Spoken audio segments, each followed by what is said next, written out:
Hi நண்பர்களே, இப்போ நம்ம என்ன செய்ய போகிறோம் அப்படின்னா வந்துட்டு கருவாட்டு குழம்பு தொக்கா எப்படி செய்யறதுன்னு சொல்லிட்டு வாங்க வீடியோக்குள்ளே பார்க்கலாம். ஓகே, நான் வந்துட்டு கருவாடு வந்து ட்ரையாக இருக்கும்போதே வந்துட்டு இந்த மாதிரி எல்லாமே தலை மட்டும் செப்பரேட்டாக எடுத்து வச்சுட்டேன். 1/2 kg கருவாடில் இவ்வளோ தலை வந்தது. நான் செப்பரேட்டாக ஒரு ஓரமாக வச்சுட்டேன். அப்புறம் வந்துட்டு இதை வந்துட்டு தண்ணிக்குள்ளே இப்போ வந்துட்டு ஒரு 10 நிமிஷமாகவே ஊறிட்டு இருக்குது கருவாடு. எதுக்கு அப்படின்னா தலையை கிள்ளிட்டு இந்த தண்ணிக்குள்ளே போட்டிருக்கேன். இதெல்லாம் ஒரு வாட்டி அலசி கீழே ஊற்றிட்டேன், இன்னொரு வாட்டி அலைக்கிறதுக்கு இதை வச்சுருக்கேன். இதை என்ன பண்ண போகிறோம் அப்படின்னா வந்துட்டு இந்த தலைப்பகுதியாக வந்துட்டு இந்த மாதிரி குடல் இருக்கும்ல செப்பரேட்டாக, அந்த குடல் வந்து நம்ம செப்பரேட்டாக எடுத்துடணும். ஒவ்வொரு கருவாடுலையுமே அதை எடுத்துட்டுமா வந்துட்டு சாப்பிட்றதுக்கு வந்து நம்மளுக்கு கசக்காது. அதனால வந்து மறக்காமல் நம்ம வீட்டில் கருவாட்டு குழம்பு செஞ்சாலும் சரிங்கன்னா இதே போல் இதை மெயின்டெனன்ஸ் பண்ணுங்க அப்படின்றதுக்காக நான் சொல்லிட்டு இருக்கேன். இது போல் செப்பரேட்டாக எடுத்துடணும். எடுத்துட்டா ரொம்பவே நல்லாயிருக்கும். இப்போ இது முழுசாக எப்படி செய்கிறது அப்படின்றதுனால நான் உங்களுக்கு போட்டு காமிக்க போகிறேன். பிடிச்சிருந்தா லைக் பண்ணுங்கள், ஷேர் பண்ணுங்கள், சப்போர்ட் பண்ணுங்கள். எனக்கு தெரிஞ்ச மாதிரி போடுற நண்பர்களே, சரிங்களா? அப்புறம் எப்படி இருக்கீங்க எல்லாரும்? நல்லா இருக்கீங்களா? நானும் நல்லா இருக்கேன். எனக்கு தெரிஞ்சது ஒன்று தாங்க. அது என்னன்னு கேட்டிங்கன்னா வந்துட்டு நம்மளும் வாழணும், 4 பேரும் வாழணும்னு நினைக்கிற மனசு தான் எனக்கு. அதை தவிர வந்துட்டு நான் நல்லா இருக்கணும், மற்றவங்க கெட்டணுன்ட்டு ஒரு நாளும் நினைக்க மாட்டேன். மனசுக்குள்ளே கூட நினைக்க மாட்டேங்க. நான் மட்டும் இல்லை, என்னோட குழந்தைங்களுக்கும் சொல்லி கொடுப்பேன். அந்த மாதிரிலாம் வந்துட்டு யாருக்குமே கெட்டதுன்னு நினச்சி பார்க்கக்கூடாது. முடிஞ்சால் நல்லது பண்ணணும், முடியலையா இந்த வழியில் போங்கன்னு சொல்லிட்டு விட்டுடணும், அவ்வளோதான். நீங்களும் அதே மாதிரி பண்ணுங்கள். ஏன்னா நம்ம வாழ்கிற சில காலம்தான், ரொம்ப நாள் கிடையாது. அப்படின்றதுனால நான் சொல்கிறேன். தப்பாக இருந்தால் மன்னிச்சிடுங்க. சில பேருக்கு பிடிக்கும், சில பேருக்கு பிடிக்காது. இந்த கர்நாடகாவில் இருந்து பெங்களூரில் இருக்காங்க நான். சிலது வந்து நம்ம தமிழ் பேசும்போது சின்ன வார்த்தை வந்து அந்த கன்னடா மிக்ஸ் ஆகிடுதுங்க. அதனால கொஞ்சம் தொதுருது வாய். ஐயோ, நம்ம என்ன சொல்லணுன்னே தெரியலையே அப்படின்ற மாதிரி.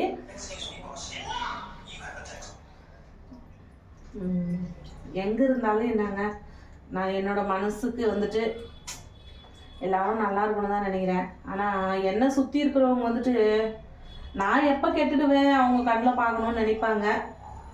நினைக்கிறவங்க நினச்சிட்டு போட்டோம், சரிங்களா?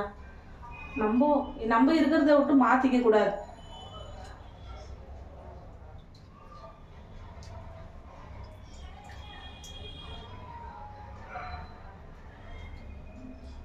அப்புறம் வந்துட்டு சில பேர் வந்துட்டு நம்ம வாழ்கிற வீடு இதுதான்னாலையும் அப்படி இருக்கணும், இப்படி இருக்கணும், ஆடம்பர வாழ்க்கைலாம் வேணும்னு சொல்லிட்டு நினைக்கிறதெல்லாம் ரொம்ப தப்பு. ஏன் நினைக்கக்கூடாது அப்படின்னா, நம்மளுக்கு வந்து கடவுள் இதுதான் சொல்லிட்டு படைச்சிருக்கானே. அதுக்கப்புறமா வந்து இல்லாத ஆசைப்பட்டா வரப்போதா? இல்லை தானே? எதுக்கு ஆசைப்பட்டு ஃபீல் பண்ணிக்கணும்? மனசில் ஆசையே படக்கூடாது. கண்டிப்பாக கடவுளே ஒரு நாளைக்கு தேடி வந்து கொடுப்பாரு. நான் வந்துட்டு நினச்சி கூட பார்க்கல இந்த அளவுக்கு நான் வாழ்வுனா அப்படின்ற மாதிரி. நிஜமாக ஒரு நாளும் நான் நினச்சி கூட பார்த்ததில்ல. நான் நினச்சி பார்க்க முடியாத மாதிரி எனக்கு கடவுள் நல்லது கொடுத்துருக்காரு. எனக்கு கிஃப்டாக பெரிய கிஃப்ட் என்ன கொடுத்துருக்காரு கடவுள்னு சொல்ல போனாக்கா, என்னோட 3 குழந்தைங்க. என் குழந்தைங்க தான் எனக்கு கிஃப்ட்டு, கடவுள் கொடுத்த கிஃப்ட்டு. அது எதுக்கு சொல்லிக்கிறேன் 100 வாட்டினாலையும், எல்லார் வீட்லேயும் பொட்ட பசங்க இருந்தால் மட்டும்தான் சமைச்சி அம்மாவுக்கு சாப்பாடு தட்டில் கொண்டு வந்து கையில் கொடுக்குவாங்கன்னு சொல்லுவாங்க. ஆனால் என்னோட குழந்தைங்க வந்துட்டு எனக்கு உடம்பு சரியில்லை அப்படின்னு சொல்லிட்டு சும்மா போயிட்டு நான் ஒரு ஃபீலாக படுத்துட்டுனாலே போதும், அம்மாவுக்கு என்ன ஆச்சுன்னு சொல்லிட்டு உடனே வந்து என் பக்கத்தில் உட்காந்து என்ன எதுன்னு கவனிப்பாங்க. நெக்ஸ்ட்டு அவங்களுக்கு தெரிஞ்சதை செஞ்சு எடுத்துகிட்டு வந்து எனக்கு ஊட்டி விடுவாங்க. இதெல்லாம் வந்து எல்லாருக்கும் வராது இல்லையா? கடவுள் எனக்கு கொடுத்துருக்காரு தானே அந்த பாக்கியத்தை. அதனால் நான் வந்து கடவுளுக்கு ரொம்ப தான் நன்றி சொல்லுவேங்க. நான் இதெல்லாம் வந்து முழுசாக செஞ்சுட்டு உங்களுக்கு காமிக்கணும்னு நினச்சிட்டு இருக்கேன். ஆனால் பாருங்க, உங்களுக்கு பிடிக்கும். பிடிச்சவங்க லைக் பண்ணுங்கள், முடிஞ்ச அளவு சப்போர்ட் பண்ணி எல்லாருக்கும் ஷேர் பண்ணுங்கள் இந்த வீடியோவை. என்னோடய வீடியோ எந்த வீடியோன்னு இல்லை, எந்த வீடியோவுமே. ஏன்னா வந்து நானும் ஒரு வருஷமாக வீடியோ போட்டுட்டு இருக்கேன் யூடியூப்பில். என்னை யாருமே ஃபாலோ பண்ண மாட்டாங்க, என்னன்னே தெரியல. கவிதாக்கு நல்ல மனசு கொடுத்துருக்கானே கேண்டி கடவுள் வந்துட்டு பணம் கொடுக்கலங்க. ஏன்னா பணம் கொடுத்தா எல்லாரையும் வாழ வச்சுட்டு இருக்கணும், என்னவோ எனக்கே தெரியலங்க. சத்தியமாலே எல்லாரையும் வாழ வச்சுட்டு இருக்கணுங்க. பணம் என்னோட வருமானம், என்னோட உழைப்பு அப்படின்னு நினைக்கும் போதே வந்துட்டு யாருக்கு என்ன செய்யலாம், யாருக்கு என்ன கொடுக்கலாம், எல்லாரும் நல்லா இருக்கணும், யாராருக்கு ஹெல்ப் பண்ணணும், இல்லாதப்பட்டவங்களுக்கெல்லாம் ரொம்ப ஹெல்ப் பண்ணணுன்ட்டு மனசுக்குள்ள ரொம்ப ஆசைங்க எனக்கு. இப்போதான் என்னால் முடிஞ்சுது, செஞ்சுருக்கேன். ஆனால் வந்துட்டு நெக்ஸ்ட் மந்த் செய்யணும். நெக்ஸ்ட் மந்த் என்ன செய்ய போகிறேன் அப்படின்னா வந்துட்டு ஏதோ அம்மாங்க ரொம்ப பேர் அம்மாங்க வந்து ரோட்டில் இருக்காங்க. அதுக்குன்னு பிள்ளைங்களையும் குறை சொல்ல முடியாது. எத்தனையோ அம்மாங்களுக்கு பிள்ளைங்க இல்லாத கூட கஷ்டப்படுறாங்க. அவங்களுக்கெல்லாம் வந்து நான் ஒரு புள்ளியாக இருந்து என்னால் முடிஞ்சது அம்மாங்களுக்கு ஒரு சாரி, ஒரு டைம் சாப்பாடு என்னால் முடிஞ்சது கொடுக்கணுன்ட்டுங்க. ஏன்னா கடவுள் எனக்கு கொடுக்காத வந்துட்டு கடவுளை போயிட்டு கடவுளை கோச்சுக்கிறது தப்பு இல்லையா? என் வருமானம் என்னவோ அதை மட்டும் தான் நான் பார்க்கணும்.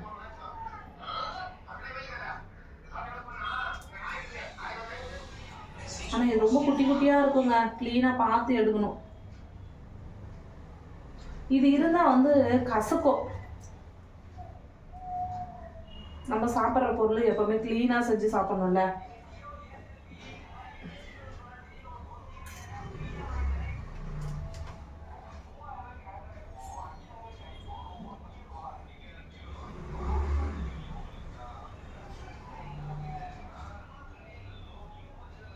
ஹாய், மறந்துட்டு அதுக்குள்ளவே போட்டுடுறேன்.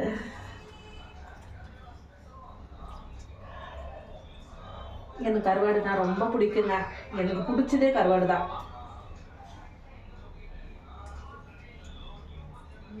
சிக்கன் மட்டனை விட கருவாடு ரொம்ப விரும்பி சாப்பிடுவேன். குழந்தைங்களுக்கு தக்காளி தொக்கு எடுத்து வச்சிடுவோம். அப்படியே எடுத்து வச்சுட்டு எனக்கு மட்டும் கருவாடை போட்டு சாப்பிடுவேன். இந்த 1/2 kg கருவாடுமே நானே 2 டைம்லையும் சாப்பிட்ருவேங்க. 1/2 kgன்றது கொஞ்சம் தாங்க வரும். கருவாடெல்லாம் உங்களுக்கே தெரியும்ல. பாட்டு கொண்டாட்டம்.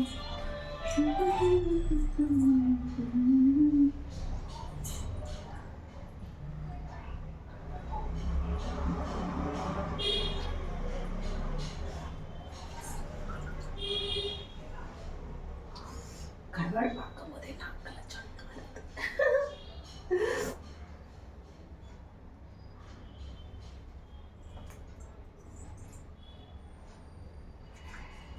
அப்புறம் வந்துட்டு நீங்களே பாருங்களாம், க்ளீன் பண்ணாத போது வந்துட்டு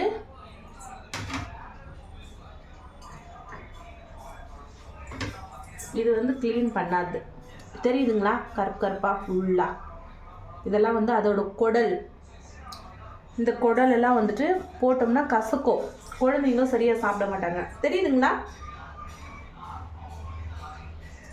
இது வந்து க்ளீன் பண்ணது எப்படி இருக்குது பாருங்கள், ஃப்ரெஷ்ஷாக சூப்பராக இருக்குது. க்ளீன் பண்ணி ஒரு சின்ன குடல் கூட இல்லாமல் எடுத்துகிட்டு இருக்கேன். க்ளீனாக பண்ணிவிட்டு இதுக்கு என்ன போடணும் அப்படின்னா வந்துட்டு வெங்காயம், ஒரு 2 வெங்காயம், அப்புறம் வந்துட்டு ஒரே ஒரு தக்காளி, பூண்டு ஒரு 10 பல்லு பூண்டு, கருவேப்பிலை போடணும். அப்புறம் கடுகு போடாதீங்க, ஏன்னா நிறைய வந்துட்டு நான்வெஜ்க்கெல்லாம் வந்துட்டு கடுகு போடக்கூடாது.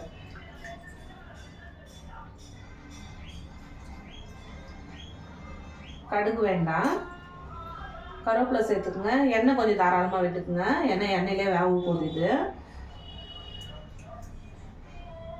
கொஞ்சம் மஞ்சத்தூள், நல்லா கொஞ்சம் தூக்கலாக மிளகாத்தூள் எல்லாம் மிக்ஸ் பண்ணத்தான். அப்புறமா நம்ம கருவாடு எவ்வளோ வாட்டி அலசுனாலையும் கொஞ்சம் அதில் உப்பு இருந்தே இருக்கும். உப்பு வந்துட்டு கொஞ்சம் கம்மியாக சேர்த்துக்குங்க. பத்தலைனா ஒன்றா டேஸ்ட் பார்த்துட்டு அப்புறமா போட்டுக்குங்க.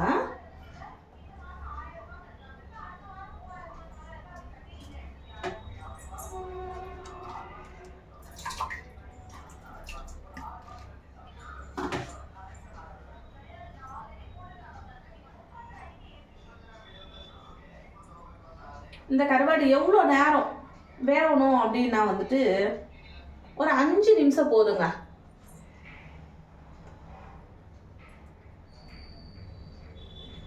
அப்போ விஜய் விஜய் விஜய் உன்னோட போன்ல கரன்சி இல்லையா? செல்வா செல்வா ஏய் செல்வா, ஏ பட்டு பாரப்போ ஒன்று கேட்காத மாதிரி போறான்.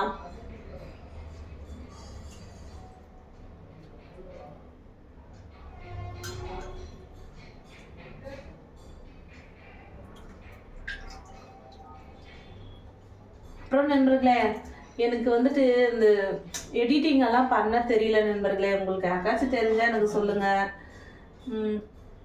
என்ன இதுதான் நேச்சுரல்.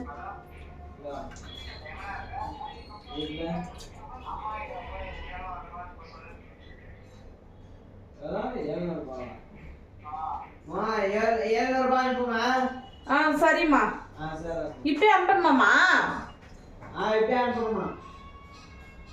அப்படியா?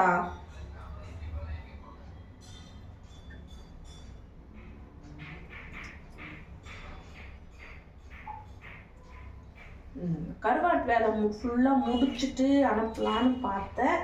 உங்களுக்கு எல்லாத்தையும் செஞ்சு காமிக்கணும்னுட்டு அவங்களே என் குழந்தை வந்துட்டு ஃபோன் பண்ணிட்டாரு.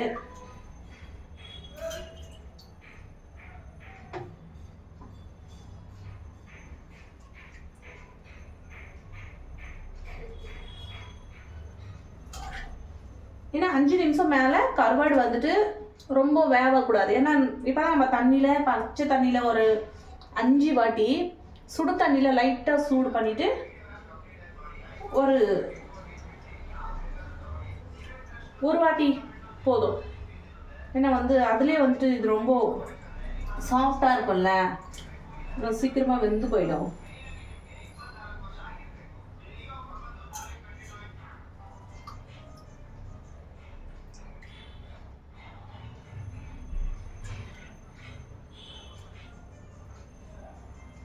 கேஜி கருவாடுன்றது இவ்வளோ மட்டும்தான் ஆகுதுங்க.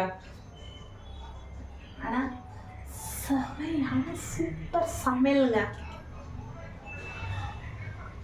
நம்மளுக்கு பிடிச்சதா இருந்தால் பாருங்களா எப்படியெல்லாம் லைக் பண்ணுறோன்னுட்டு.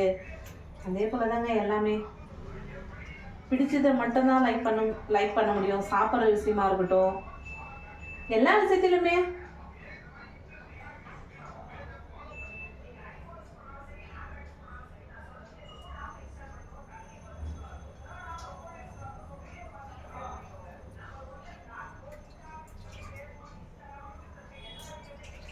சரி, குழந்தைக்கு வந்துட்டு காசு அனுப்பணுமா இருக்கு.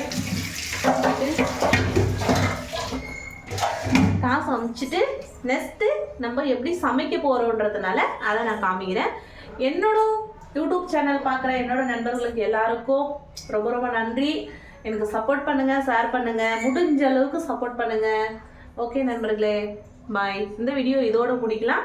நெக்ஸ்ட்டு எப்படி சமைக்க போகிறோன்றது பார்க்கலாம் வாங்க.